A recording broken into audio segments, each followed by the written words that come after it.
Welcome to Conflict Managed. I'm your host, Mary Brown. Conflict Managed is a weekly podcast about toxic work environments and how to fix them. We're glad you're here. Good morning, Amy, and welcome to Conflict Managed. Thanks for having me today, Mary.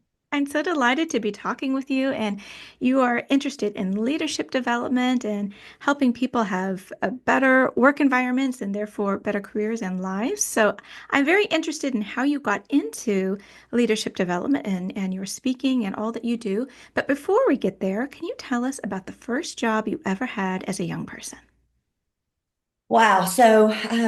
The first job I really don't remember much about. So, how about I tell you about the second job? Perfect. All right. So, the second job, I worked for the Finish Line. You may have heard of them. It's like an athletic leisure wear, sports teams, tennis shoe store.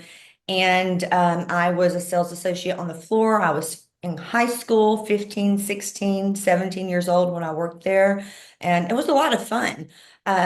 One of the things that happened as a result of working there as long as I did was I got to know like every professional in college sport team, mascot, the key players, I mean, everything. So think about by the time I go to college and you're having conversation with the boys, right? Because I'm a girl, I was having conversations with boys, and I could list off the name of these star players and these mascots, and they were very impressed. So that skill set served me well in college. That is hilarious. I mean, what a wonderful unintended consequence of showing up, paying attention. But that does speak to wanting to communicate, wanting to actually serve the people in front of you by listening, paying attention, then trying to get them what they want. And all of a sudden you've got developed this whole vocabulary.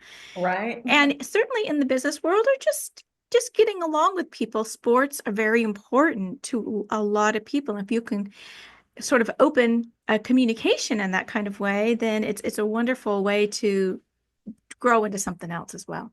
Absolutely. Yeah, it was a lot of fun when they would quiz me, right, on trying to see, and literally I knew all of them at that point. So there was nothing that they could ask me about a sports team, at least like the city name, the mascot, the key players that I didn't know. They couldn't stop me. So that was a lot of fun. What was the management like at that place? The management was good for the most part. It was a very laid back environment. I do believe that I learned how to communicate with customers because you have all these different personalities coming in, and I would have to learn how to ask questions. Sometimes they wouldn't know what they wanted, so I had to develop the ability to ask questions and find out what they're looking for. But the management took care of most of the tricky situations in the store. I did have one little uncomfortable situation with the manager, which, that was 30 years ago. And I believe the way women were treated back then was different. Mhm. Men could get away with things back then that they couldn't get away with, necessarily today. So I did have one small situation, but as scary as it was to address it head on, I did, and he respected my request. And then after that, it was good again. As a young person, being aggressed in any way by somebody who is an authority figure is scary. So a lot of people don't do it. Why did you, or what was it about you, your personality, your upbringing, the situation that gave you the courage to address it? Well, unfortunately, I wish I would have had that same courage later in life, but I think it's because I loved the job. It was at a company Christmas party, and I did not work with that particular manager very often. He worked the day shift, and I worked the night shift after school. And so I didn't have to deal with him much. And maybe I was just being a little sassy, and telling him, hey, you are not, doing whatever he was trying to do. So, but like I said, it was that one time. As soon as I said no, he listened and it was over. Mhm. It's so easy from the outside to tell people to stick up for themselves, right? What do we do? How do we take care of ourselves? Well, if somebody is being a jerk or they're being an aggressor, stick up for yourself. So much easier said than done, you know. Absolutely. Well, and I think maybe had it been something that wasn't as obvious, he literally pulled me into his lap at the Christmas party. Mm. So I think if it had been something that wasn't as obvious, maybe I would have let it slid back then, let it slide back then. Mhm. But because it was that obvious and it was in front of my peers and my friends, I wasn't going to let that happen. Yeah. No, that's a really good point. A lot of times people are targeted when they're by themselves, right? You're Right. closing with somebody or nobody else sees. But it's much better when it is. I mean, it's embarrassing, but it gives that sort of courage to stand up. So, where did you go after finish line? So after that, I went to college and all kinds of, I didn't work when I first went to college. I did some later.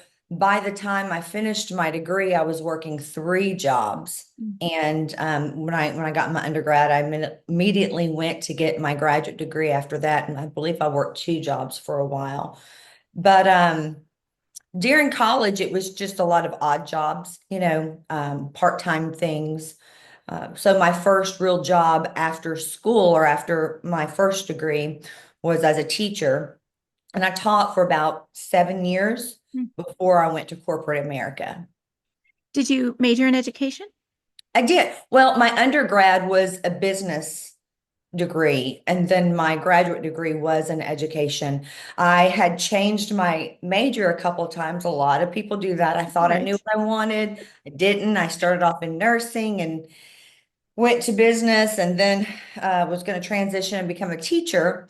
And the I had a really good advisor who told me, Amy, look, you are literally like 3 semesters away from your degree right now. Mhm. If you just finish this one, semester in this area right here, which was like a general business type of degree, if you just finish this one semester and then go to grad school, it will only take you one more semester to get your graduate degree than if you changed your major to education right now. And that was a no-brainer for me. Gosh, an ode to mentors. I mean, wherever we can find them who just say, hey, because if you don't know what you don't know, and especially in college, you're not really thinking about these sorts of things. And we tell these young people that, oh, you've just got to figure out what you're majoring in. And it turns out, I mean, if you want to be a nurse, you need to go to nursing school, but you actually can also pick stuff up later. But so many things is, you just get that degree and then you can, in graduate school or elsewhere, gain those skills to do what it is that you want to do. Right. So unless you want to be a doctor or maybe an attorney, something like that, then the degree I believe is more important than exactly what you major in a lot of times. Yeah. So what was teaching like? It was a lot of fun. I taught eighth grade math for most of my career. Now, different years I taught different things, but for the majority of that 7 years, I taught eighth grade math, and I loved my students. I taught seventh grade for a little while. I think seventh grade was the hardest grade. They're kind of in this transitioning where they're growing into their own person and they're testing limits.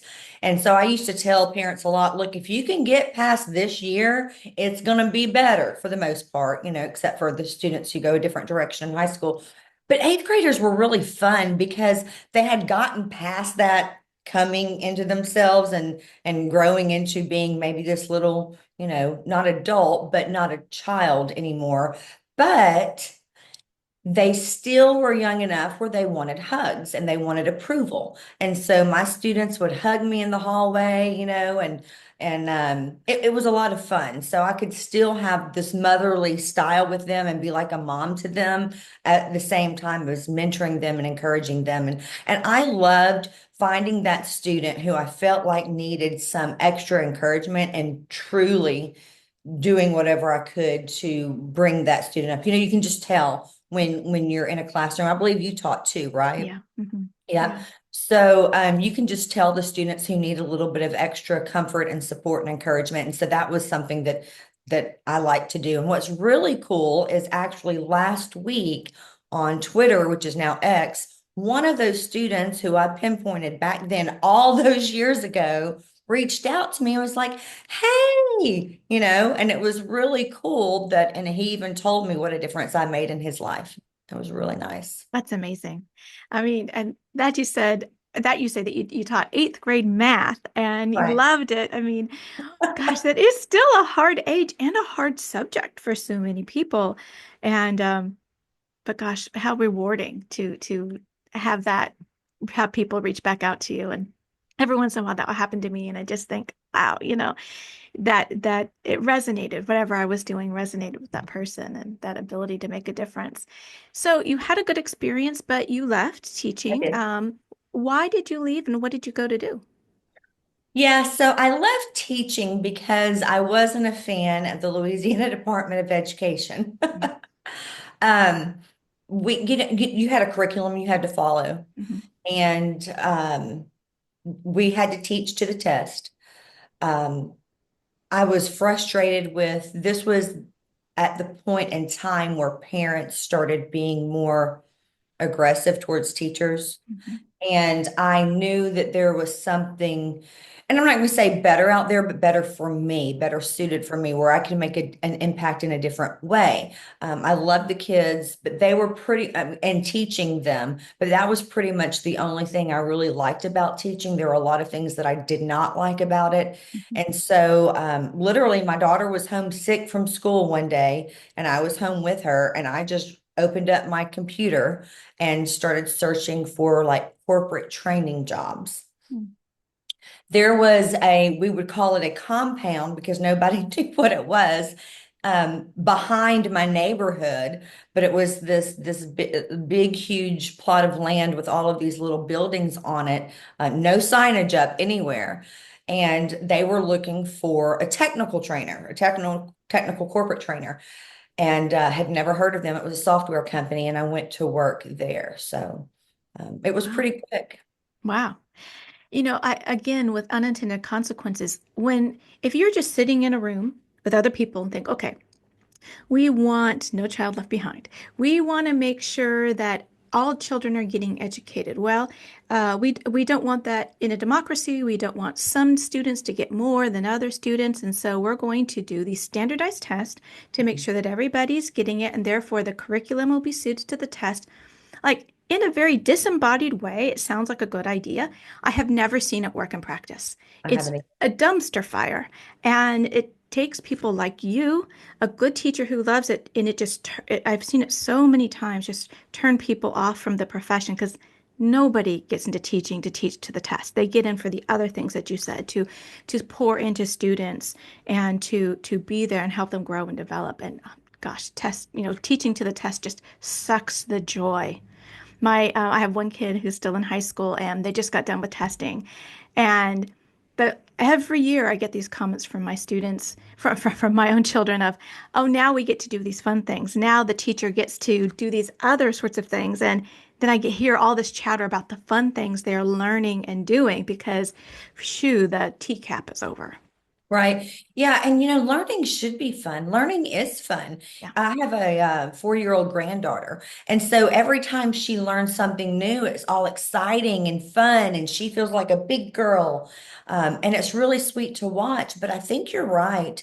The way we're doing all of these standardized testing and now it literally does take the fun out of learning. It takes the fun out of teaching. But learning should be fun. yeah, I think I got frustrated a lot because some of the people who were creating that material, not necessarily the ones creating it, but telling us what to teach, they had never taught a day in their life. yeah, And so who were they to tell me what my students needed, right? They weren't in the classroom with them, in the ditches with them, and having conversations with them day in and day out. And yeah, yeah. it's great to have a plan and it's Yes, great to have things that we're accountable to teach, for but sure. then let us teach it. Yeah. I wonder if, in corporate America, when we talk about training and a lot of the training has turned into standardized tests, right? You Yes. click it, you watch this, you click it. Now, the thing is with adults and continued learning, I think there are a variety of different legitimate ways to approach that. And yet, when it is just clicking through, it sucks the joy out of it. The learning is gone, the retaining of it, really seeing how it impacts me and in my world of work. So much of that is then lost, and so it becomes just this exercise in futility, really, of just passing the test. Right. Yeah. And so for a good bit of my career, I could see on the backside of those tests that people click through.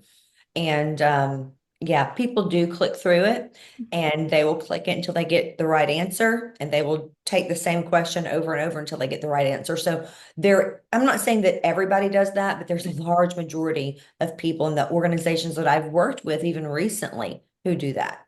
Yeah. So tell us about transitioning into being a corporate trainer. So, well, okay, so I did that when I became a teacher, and when I left teaching and I went to the software company, I was in charge of training for our employees, but also for our customers.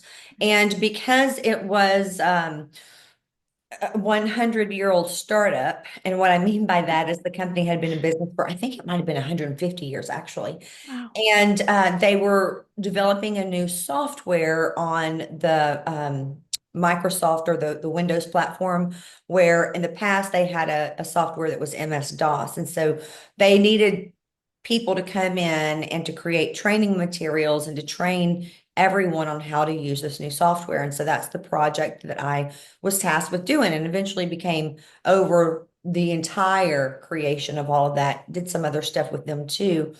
But I learned a lot there. I mean, I learned so much so quickly at that company, but the environment wasn't the healthiest environment, which is very interesting that we're here today talking about conflict.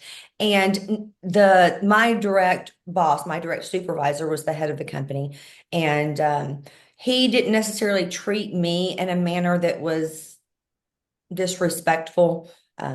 However, a lot of people were treated very disrespectfully. And so a lot of people would come to my office and shut the door and they would just cry. And I Mhm. told you I wore a lot of hats there. So I don't know if they saw me as their teacher. They didn't go to the HR, they came to me and they would just cry and vent and talk about it. And so I would encourage them and listen to them and do whatever I could to help make them feel better. And it was really easy when there was a McGraw-Hill Education actually, the textbook company, Mhm. but they came and recruited me over to be a salesperson in Louisiana.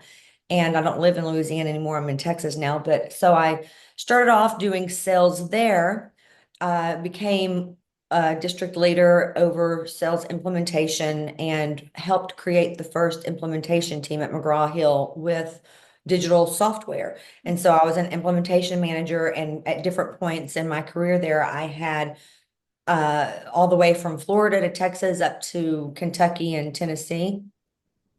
Very large area, right? Yeah. And maybe I'm kind of going in a different direction here, but that experience when I worked at McGraw-Hill, I had the absolute best boss I've ever had in my entire career to this day.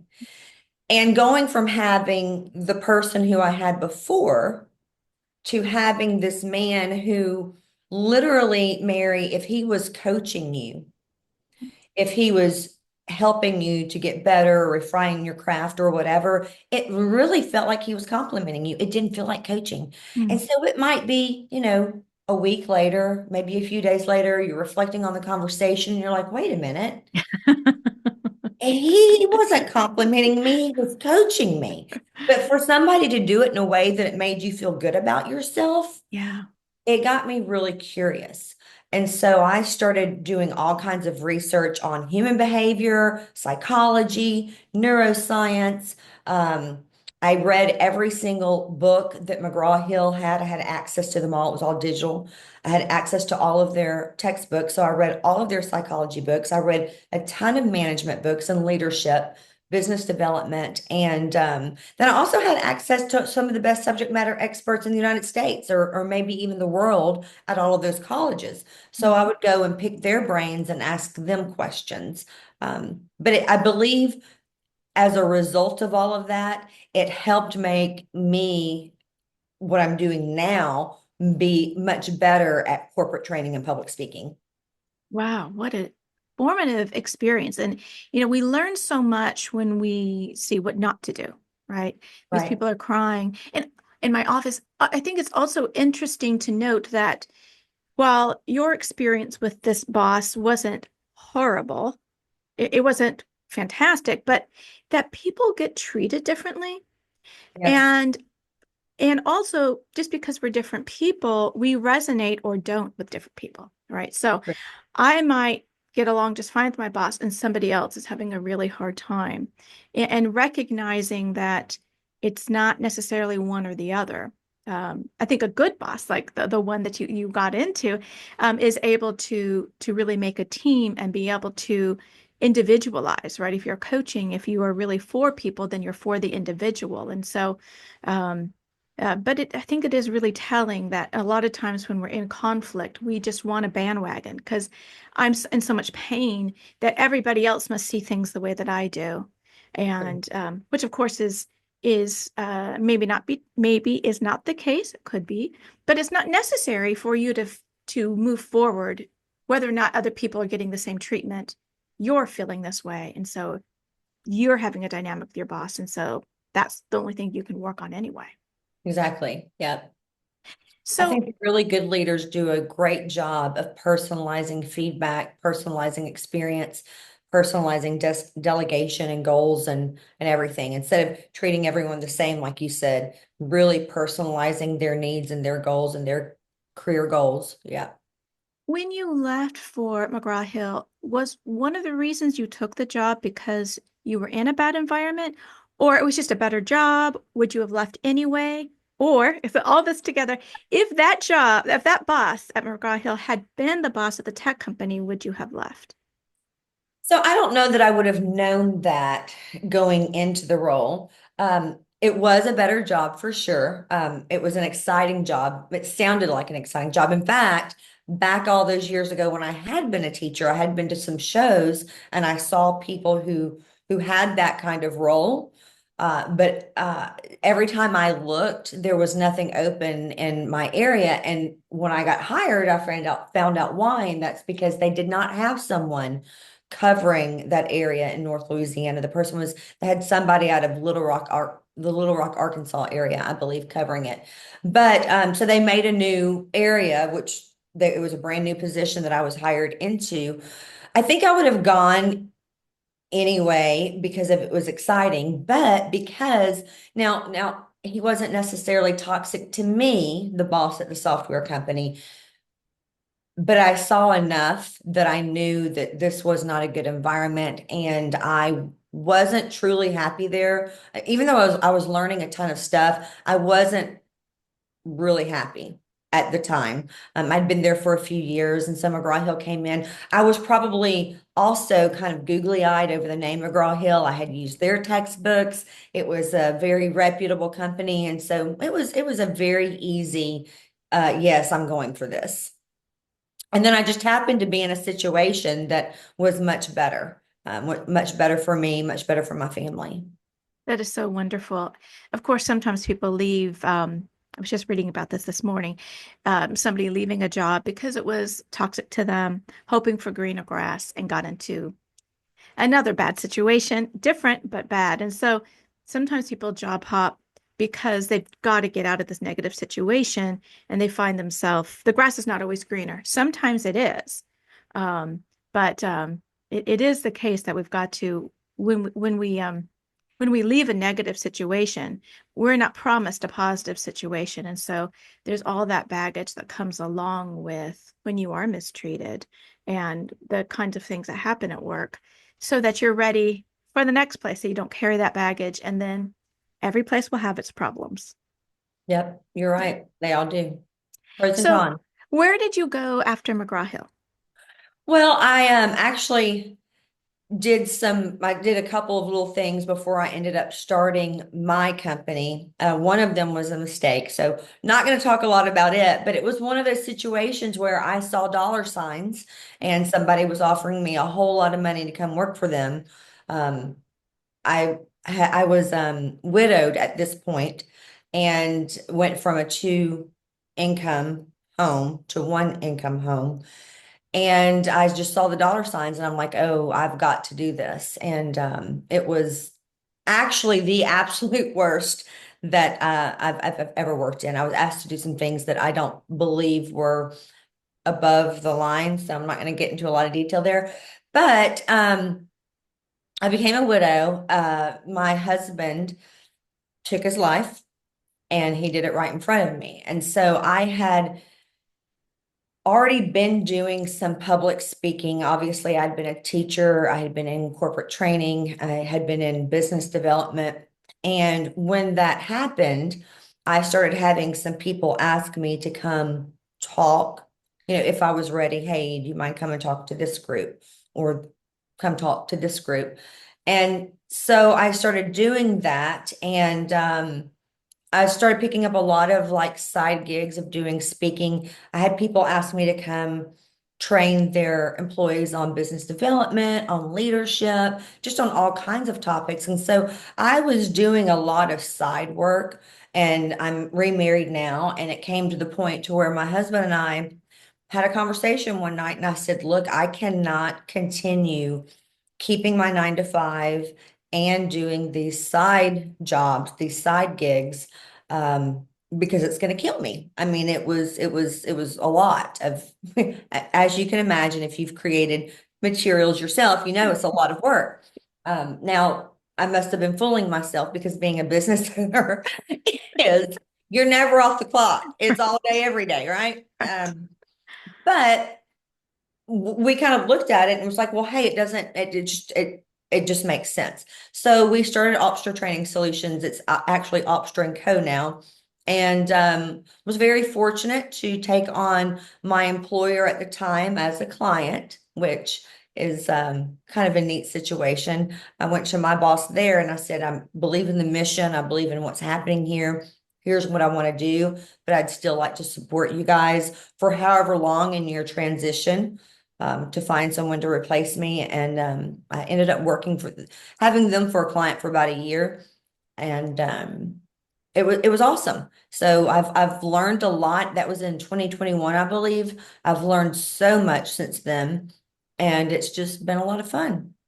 Well, congratulations. And first, I'm very sorry for your loss. It sounds obviously so much in there. And now being a single parent and figuring out what to do with your job um, and how you've come out the other side is helping people. Um, and, you know, suicide touches so many people.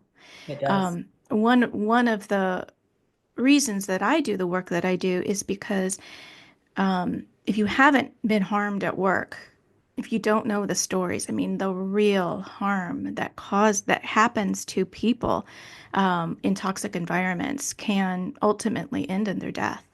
And it's serious. I mean, I think we have a moral, I mean, there's a financial obligation to deal with conflict so that we can have businesses continue. We have a moral obligation to treat people well and not allow toxic behavior and bullying and other kinds of behavior at work that can seriously impact people's physical and mental health and end very poorly for people. Right. Yep. I've seen Yeah. it happen firsthand. Yeah. Yep. So your business. So tell us what you do. So I have Opstra, and we do leadership development, corporate training, um, pretty much almost any of the interpersonal skills or leadership skills that help make somebody a good manager, a good leader at an organization, a lot of team building. So, think emotional intelligence and adaptability and resilience and interpersonal communication, delegation, coaching and mentoring, conflict resolution. We're actually partners with Wiley, or an authorized partner of Wiley's Everything Disc and the Five Behaviors, which, if you're familiar with Patrick Lencioni's book, The Five Dysfunctions of a Team, Mhm. conflict is in there. It's a different kind of conflict. He talks about productive conflict, but it's a big part of it. And so then we also have speakers and coaches, so executive coaches, leadership coaches that we partner with. And we started a new program called Speaker Connect, which that is for organizations who are looking for speakers and might not have the big budgets. So when I do keynotes, keynote speakers are pricey. Hmm. But a lot of organizations need a speaker and they don't have the budget for them. And so my Speaker Connect service is more for, I like to say, more affordable speakers. So people who are experts in their field, maybe they are doing what I did in the beginning, where they're working a 9 to 5, and this is a side gig for them. Or maybe they're wanting to get into speaking and they're just starting out, so they're not quite as refined yet. So we can pair organizations with more affordable options. And actually, we're rolling out a podcast in a couple of weeks at Alpstra as well. So a lot of stuff going on. Congratulations. Thanks. What is the name of the podcast?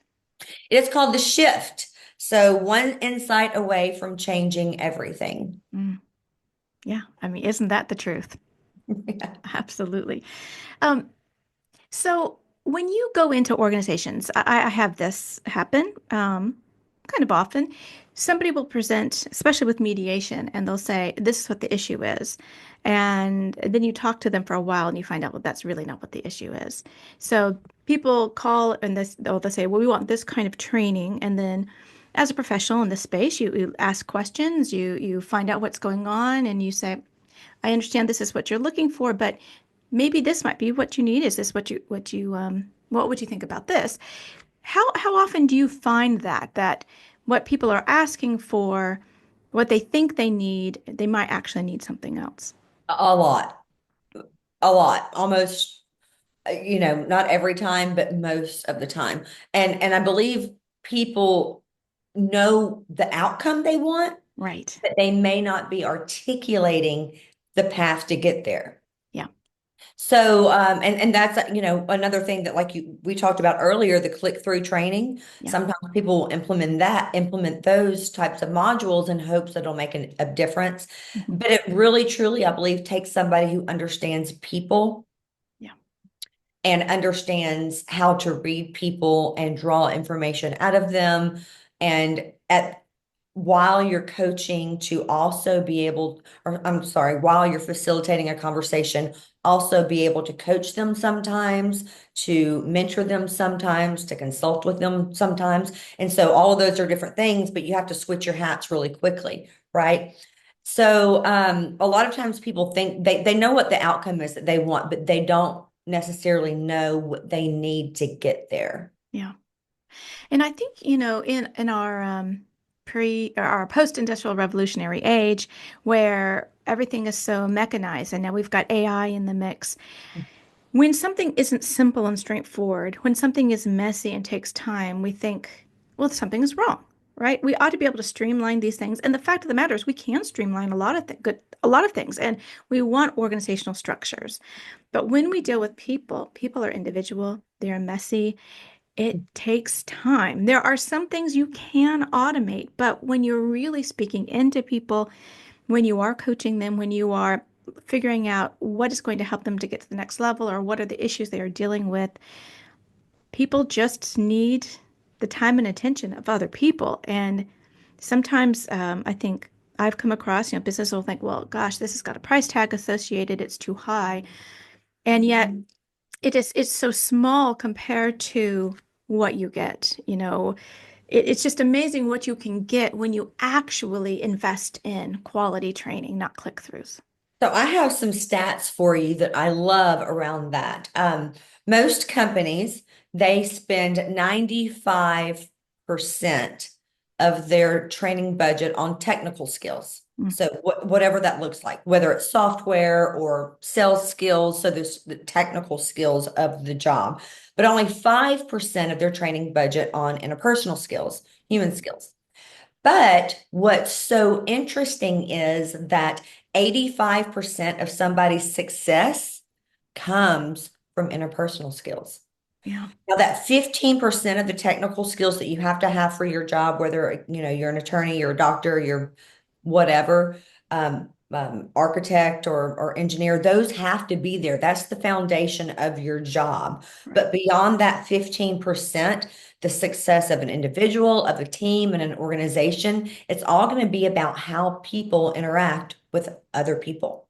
Yeah, I mean that's very strong, and I really love that you point that out because I think that when people get promoted, now they're maybe a first-time manager or manager of a new team, HR or bosses might say, "Well, we trained them," because we think training, right? But it is in this technical, how to run this system, how to do this, how to now track payroll or whatever it might be.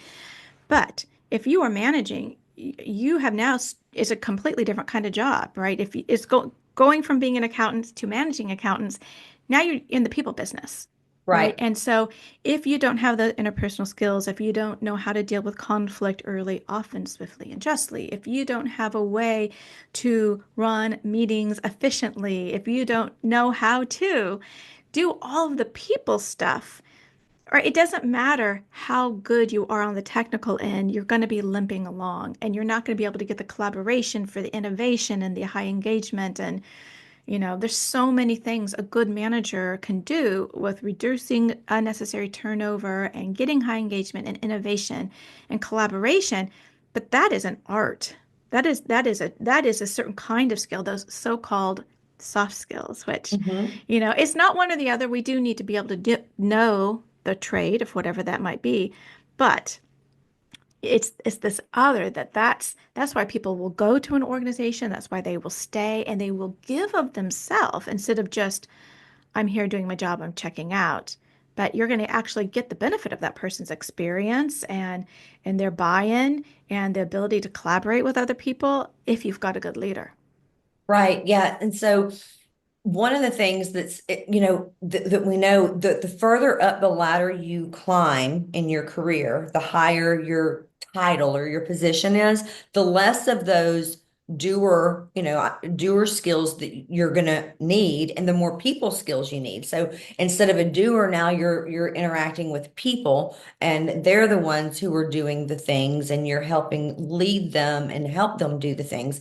But what is interesting, and you touched on this for sure, is a lot of times it's the peak performers, like the rock stars, the rock star doers. They're the ones who get promoted to positions of like entry level management and then maybe middle management. But when they're promoted into those positions, you're right, they don't know what they don't know. They did their job very well and they had learned it and they were able to implement what they needed to do and to take the right action. And sometimes what you'll see is that they try to run their team the way they tried to run their job, and they're two completely different skill sets. Yeah. And unless somebody is hyper self-aware and they already do a lot of reflection and listening to podcasts, reading books, going to training and understanding how to interact with people, then they absolutely need that type of training from their employer. Yeah. And I'm sure you are too, a big proponent of ongoing training because the kind of training that I specifically focus on is conflict management. I will go to a place and I was just working on, I've got this whole green flags training, like developing green flags in your work environment. And I was just doing some stuff for some clients. But all of it to me is all the conflict management training is about how do we have healthier work environments. But training on that end, you don't just go to an all-day seminar or, something that's spread out over 6 months even, which would be fantastic. You need continued ongoing support. So when that conflict comes up that just you don't know how to deal with because of those personalities or that whatever is going on, somebody you can reach out to, like an ombuds, like a conflict professional, like somebody's a coach, someone who can help you move through those people issues so that you get the skills and the practice, but that ongoing support. And I think that that is largely lacking in the way that a lot of people envision um, training. Again, training is as if you've done it and you're done, but that's just not how people work. No, think about an example I use a lot is Tiger Woods. Arguably, he's one of the best golfers of all time, or at least, of our generation. And Tiger Woods still had a coach. Yeah. Even when he was at the top of his game, winning, championships, the Masters, whatever he won. I'm not a golfer, but I use him as an example. He still had a coach. Yeah. And why did he have a coach? It's because, even if you're the best of the best, we can get into small little shifts that we're not aware of, that if they aren't corrected, if they aren't course corrected immediately, the further we do them, the worse they get, right? Yeah. But okay, so take him, and that's an example why I believe that it's important for everyone to have a coach in their life. But not only that, even the people who are not as good as Tiger Woods, the rest of us who are just average Joes, we absolutely need a coach who can look at things not attached to it, Mhm. disattached from the situation, not emotionally attached to it. We can sometimes see the big picture, where the person who's in the situation, all they can see is the trees in the forest, right? They Yeah. can't see the forest for the trees. They're seeing what's right in front of them. Or maybe they don't have the skill sets to navigate it, right? So there's so many different reasons why somebody would be wise to have, if not regular coaching sessions, having a coach on call. Mhm. I don't do a lot of coaching myself, so don't call me for coaching.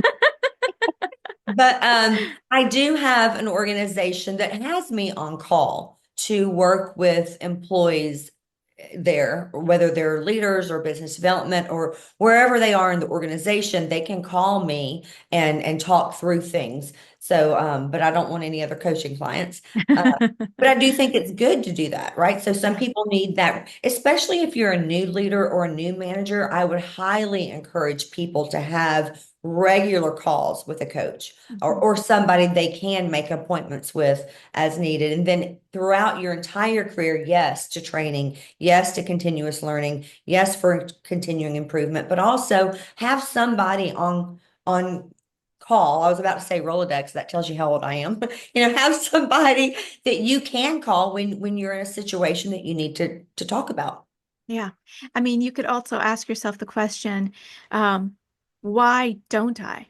What's my good reason for not? Right. So how could somebody come up with a good reason for not being a lifelong learner? I Mhm. mean, at any point, if you decide to not learn the next technology, you have opted out. You've become obsolete. So why would it not be the same with our people skills or whatever's going on in work? Because change management is the name of the game. Things are always changing, and you might say, "Well, I'm in a sweet spot right now. Fabulous," but it will change. All things change. We have great changes, bad changes, but change is going to happen. And so establishing those relationships with people, coaches, or others that you can reach out to when things get difficult, and they will. We Mhm. know this. So that's a part of setting yourself up for success. I want to tell you a story about my 92-ish year old mother-in-law.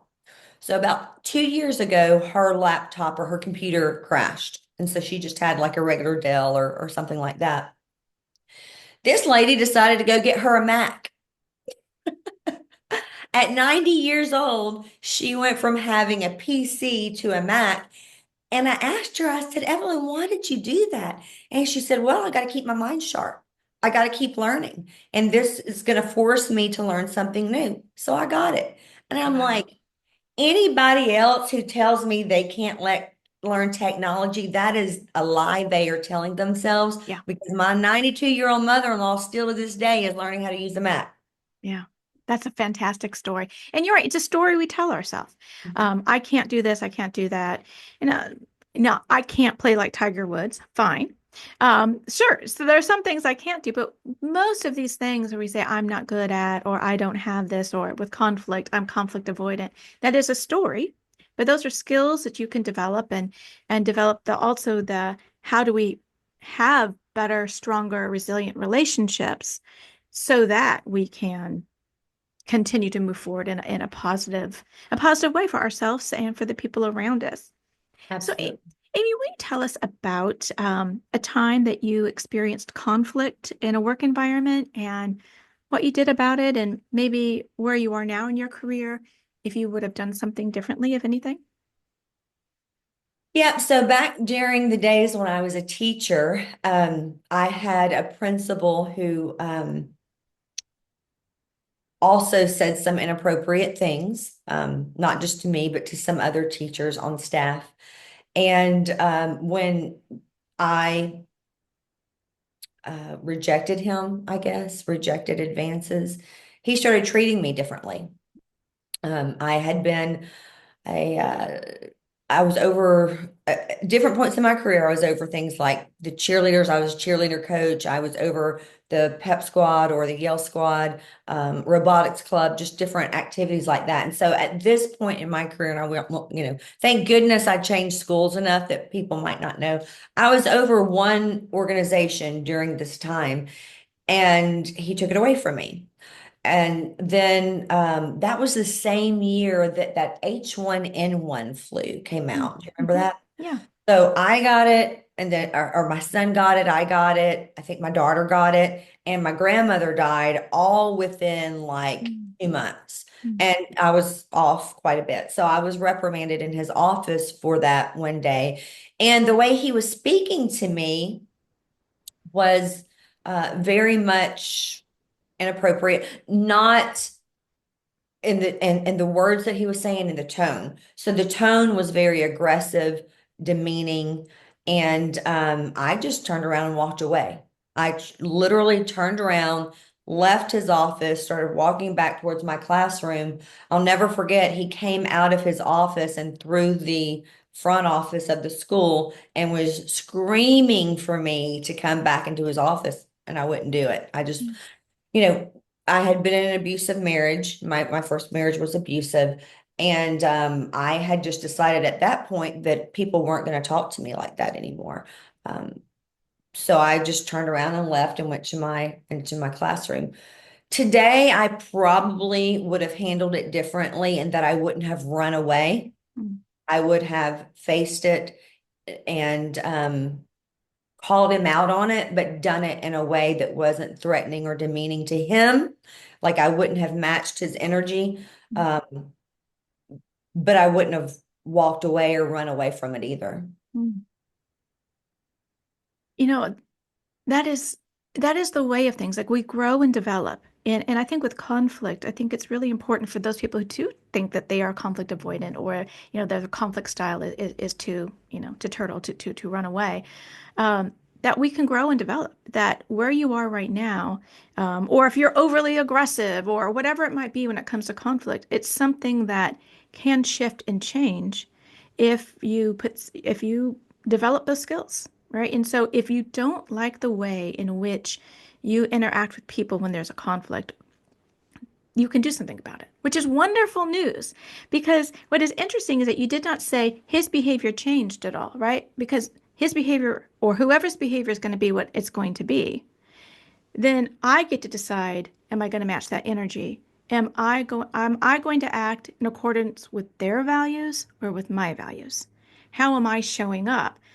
But you don't just get to show up excellently because you say you're going to, right? Courage just doesn't come or excellent behavior because you want it. It's because it's intentional practice and putting yourself in lower stake situations when it's relatively easy but still a little bit hard. That person roll their eyes at you and you have a good enough relationship with them to talk about it. Because if you have a terrible relationship with them, you're less likely to talk about it unless you've developed those skills to through it so you don't have to ruminate about it. You don't have to constantly be breaking relationships. So the quality of our life has to do with the quality of our relationships wherever they are. But of course, it does start with us, right? How are we showing up for ourselves? Therefore, how can we show up when things are difficult externally? Right. Yeah, Yeah. absolutely. So when you think about the future of work, what do you think needs to happen so that not only will all people be treated with dignity and respect, but that people will thrive and flourish at work? I think there's a lot of people who need to learn interpersonal skills, that emotional intelligence.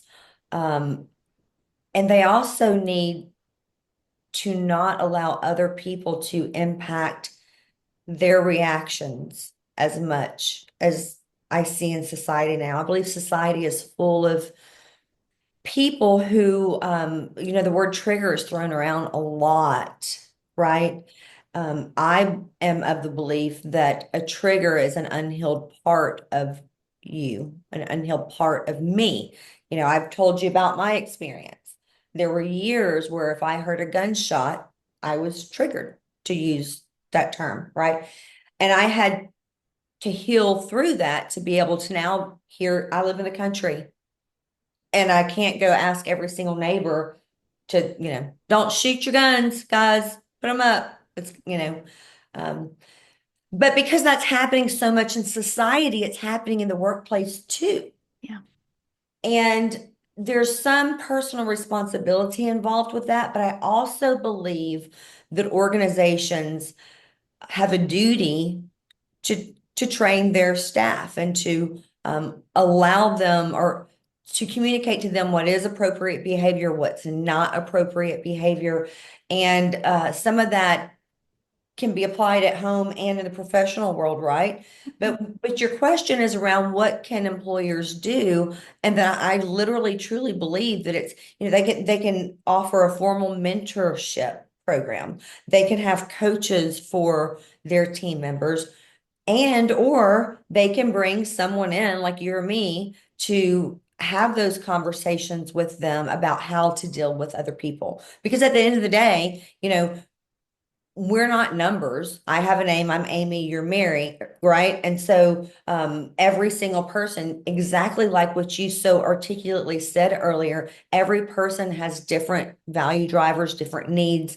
They resonate with people differently. The same person I get along with great, you might not. And so being able to understand that, to read people, to know that it's not a you problem or a them problem, it's an us problem. We just have different needs. We have different value drivers. We have different personalities.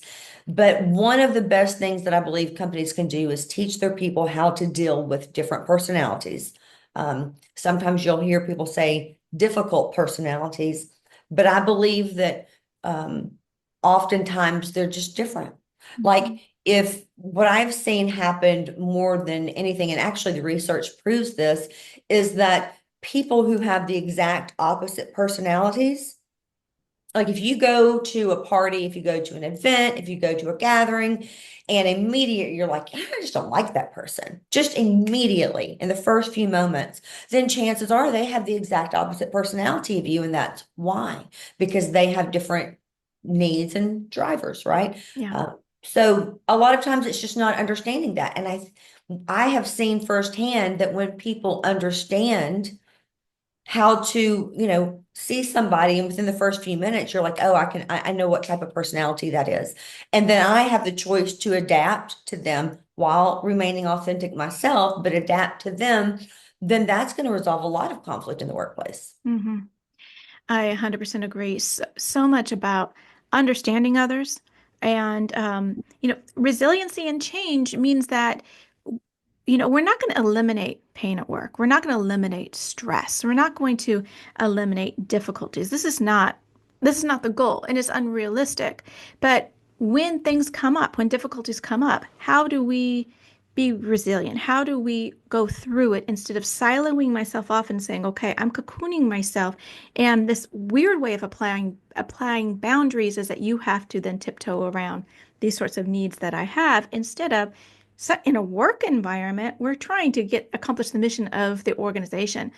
And diversity really is a good. We actually need all these different kinds of perspectives and personalities in order to accomplish the mission because society is filled with these different kinds of people as well. And so if I think this person is aggressive and they're difficult for me, instead of labeling them as difficult, I can say they're difficult for me.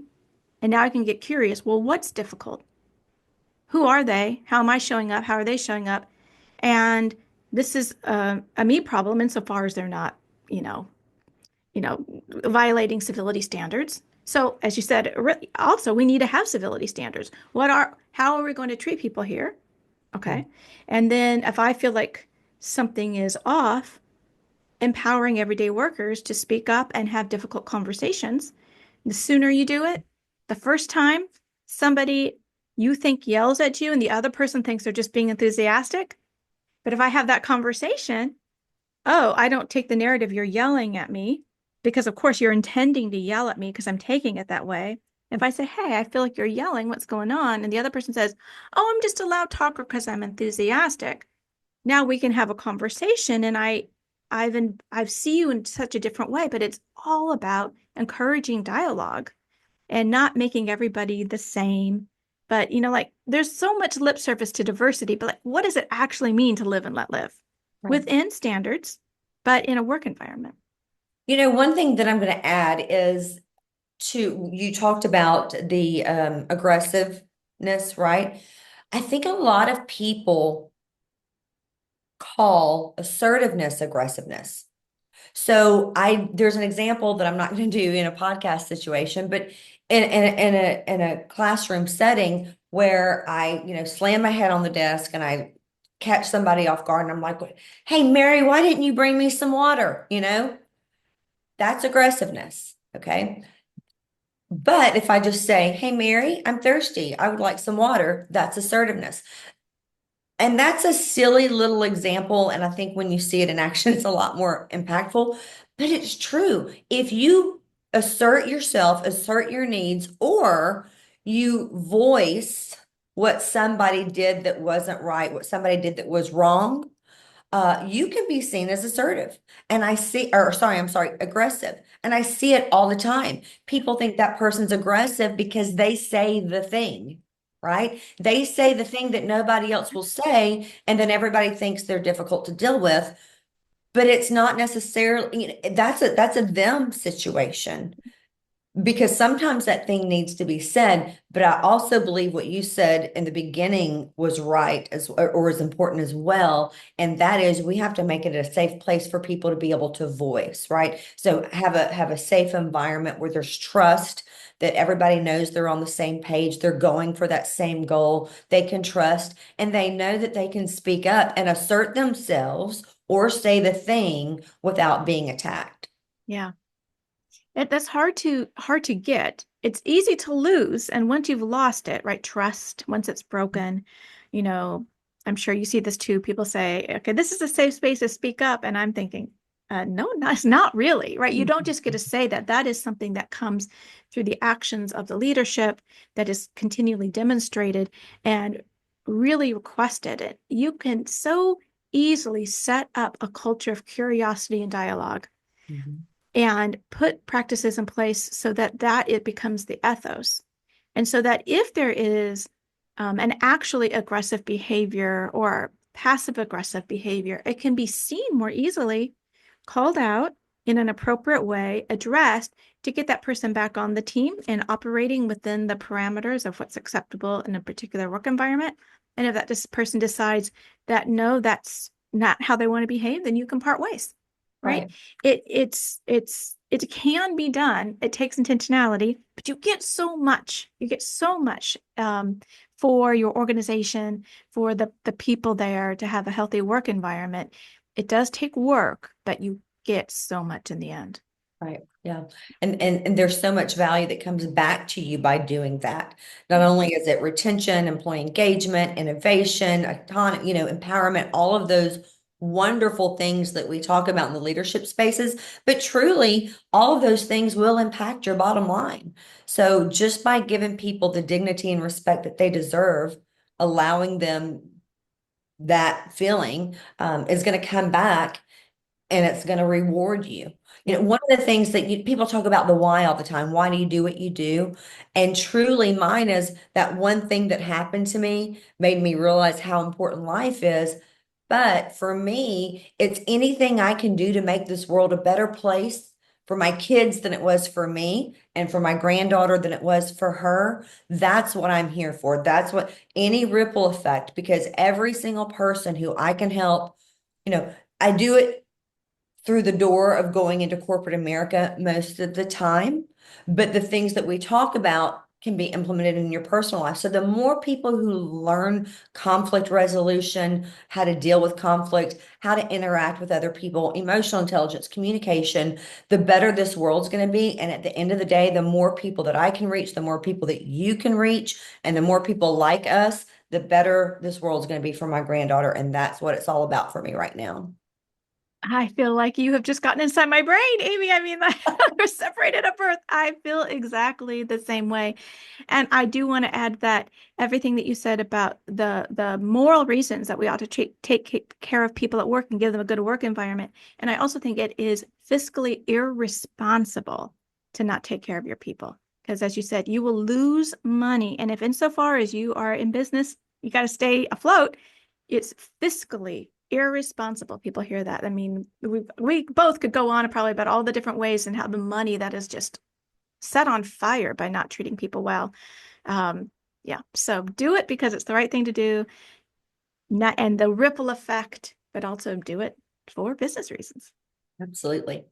Well, Yeah. Amy, it has been an absolute joy talking with you today. Thank you so much for the work that you're doing, and thanks for having this conversation with me. Thank you for having me, Mary. Take care. Amy, thank you for being on Conflict Managed. That was just a fantastic conversation. Sometimes I get the joy of talking with people who are just so like-minded. I appreciate your vision for what you're doing to bring about healthier work environments. And thank you for sharing your story with us.